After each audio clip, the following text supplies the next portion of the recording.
সপ্তাহে 4 ঘন্টা কাজ করেও ধনী হওয়া যায়। কেউ যদি এসে তোমাকে এই কথাটা বলে, তুমি কি বিশ্বাস করবে?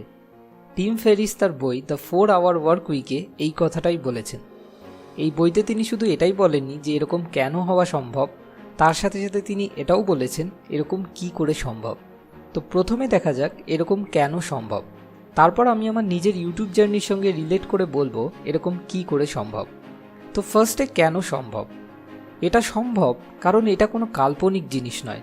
আজকের দিনে বহু মানুষের জন্য এটা অলরেডি সত্যি হয়ে গেছে। যেমন তুমি যে কোনো ইউটিউব চ্যানেল দেখো যেগুলোতে লাখের উপর সাবস্ক্রাইবার্স রয়েছে, যেমন বিবিকি ভাইন্স বা টিভিএফ, যাদের ভিডিওগুলোতে রোজ লাখ লাখ ভিউজ পড়ে। এবার আমাদের ইউটিউব চ্যানেল অনুযায়ী প্রতি 2000 ভিউতে $1 অ্যাড রেভিনিউ জেনারেট হয়। কেউ যদি সপ্তাহে আরও বেশি ভিডিও আপলোড করে তাহলে তার আরও বেশি অ্যাড রেভিনিউ জেনারেট হবে।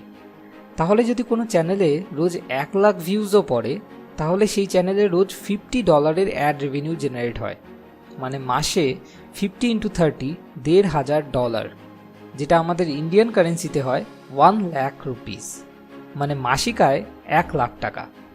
ভাই, 6 ফিগার মান্থলি আর্নিং ইন্ডিয়ার হিসাবে বড়লোক হওয়ার জন্য যথেষ্ট। এরকম ধনীদের লেখক নিউ রিচ বলেছেন। নিউ রিচ আর ওল্ড রিচদের মধ্যে পার্থক্য হলো, ওল্ড রিচ লোকেরা অসহায়তায় প্রতিদিন 9টা থেকে 5টা কাজ করে, নিজের ইচ্ছে মতো কোনো এক জায়গায় বেশি দিন থাকতে পারে না, তাদের একটা এক্স্যাক্ট লোকেশনে থেকেই কাজ করতে হয়।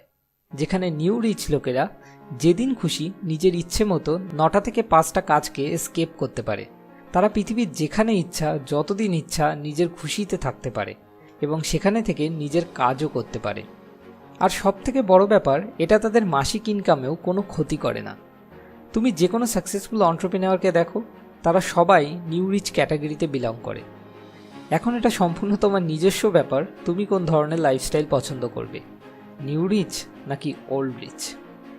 এবার দেখা যাক কিভাবে নিউ রিচ হওয়া সম্ভব। আজকের দিনে তো প্রচুর রাস্তা রয়েছে, কিন্তু তার মধ্যে সবথেকে বেশি এফেক্টিভ আর পপুলার রাস্তা হলো এন্টারপ্রেনিউরশিপ। তুমি একটা প্রোডাক্ট তৈরি করো আর তারপর সেই প্রোডাক্টটা ইন্টারনেটের মাধ্যমে বিক্রি করো। এটাই এন্টারপ্রেনিউরশিপের বেসিক ফান্ডা। তুমি তোমার প্রোডাক্টের মাধ্যমে এই সোসাইটির মানুষদের যত বেশি ভ্যালু প্রোভাইড করবে, তোমার প্রোডাক্টের চাহিদা ততটাই বেশি হবে। তো সবার আগে তো তোমাকে এমন একটা প্রোডাক্ট তৈরি করতে হবে যেটা লোকজনের পছন্দ হয়, তাদের কোনো কাজে লাগে। তারপর তোমাকে দুটো জিনিস করতে হবে, একটা হলো এলিমিনেশন আর দ্বিতীয়টা হলো আউটসোর্সিং। এবার আমি আমার ইউটিউব জার্নি দিয়ে রিলেট করে বলবো যে আমি এই দুটো জিনিস কিভাবে অ্যাপ্লাই করেছিলাম। তো প্রথমে হলো এলিমিনেশন।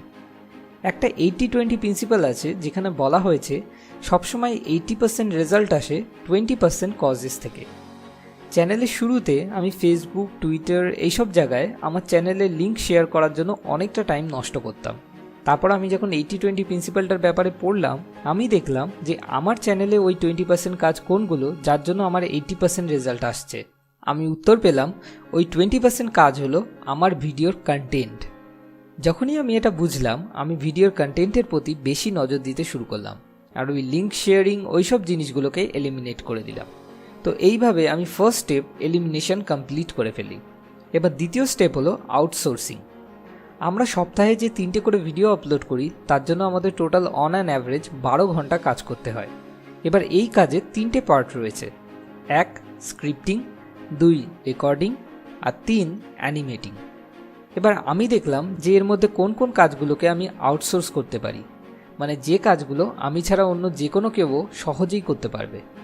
আমি উত্তর পেলাম অ্যানিমেশন বানানো আর স্ক্রিপ্টিংয়ে যে হিন্দি আর ইংলিশ দুটো আলাদা আলাদা ল্যাঙ্গুয়েজে ট্রান্সলেট করতে হয়, এই কাজগুলো অন্য যে কোনো কেউই করতে পারে।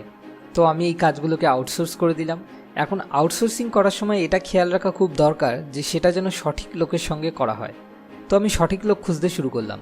আমার ভাইয়ের ছোটোবেলা থেকেই অ্যানিমেশন শেখার খুব ইচ্ছা ছিল, তো আমি ওকে ভিডিও স্ক্রাইবে কী করে খুব সহজেই অ্যানিমেশন বানানো যায় সেটা শিখিয়ে দিলাম, আর অ্যানিমেশন বানানোর কাজটা ওকে দিয়ে দিলাম। এবার বাকি থাকলো ট্রান্সলেশনের কাজ। আমার গার্লফ্রেন্ড শুরু থেকেই আমার এই কাজটাকে খুব সাপোর্ট করতো, আর আমি জানতাম ও যদি কোনোভাবে এটার অংশ হতে পারে তাহলে খুব খুশি হবে। তো ট্রান্সলেশন করার কাজটা আমি ওকে দিয়ে দিলাম। আগে সপ্তাহে 3টে ভিডিও দেওয়ার জন্য আমাকে একা সপ্তাহে 12 ঘন্টা কাজ করতে হতো, কিন্তু আউটসোর্সিং করার পর সেই কাজগুলো 3 জনের মধ্যে ভাগ হয়ে যাওয়ায় এখন 3 জনকে গড়ে সপ্তাহে 4 ঘন্টা করে কাজ করতে হয়। তো টিম সলিউশন ফর লাইফ প্রবলেমসের প্রতিটা মেম্বারের জন্য সত্যি অলরেডি 4 আওয়ার ওয়ার্ক উইক তৈরি হয়ে গেছে। এবার আসে ইনকামের প্রশ্ন। যদিও আমরা এখনো 1 লাখের মতো অত বেশি সাবস্ক্রাইবার্স গেইন করতে পারিনি, তবু যে রেটে সাবস্ক্রাইবার্স বাড়ছে, যদি এইভাবেই বাড়তে থাকে, তোমরা সবাই যদি এভাবেই আমাদের পাশে থাকো, তাহলে আমার পুরো বিশ্বাস আছে আগামী 1 বছরের মধ্যেই সলিউশন ফর লাইফ প্রবলেমসও 1 লাখ সাবস্ক্রাইবারের গণ্ডি পেরোতে সক্ষম হবে। আমি এই জিনিসগুলো টিম ফেরিসের বই দ্য 4 আওয়ার ওয়ার্ক উইক থেকে শিখেছি। যদি তুমি এই প্রসেসটার ব্যাপারে আরও ডিটেলসে জানতে চাও, তাহলে নিচে ডেসক্রিপশানে দেওয়া লিঙ্ক থেকে গিয়ে amazon.in থেকে তুমি এই বইটা কিনতে পারো। পরের ভিডিও পরের শুক্রবার। Thanks for watching.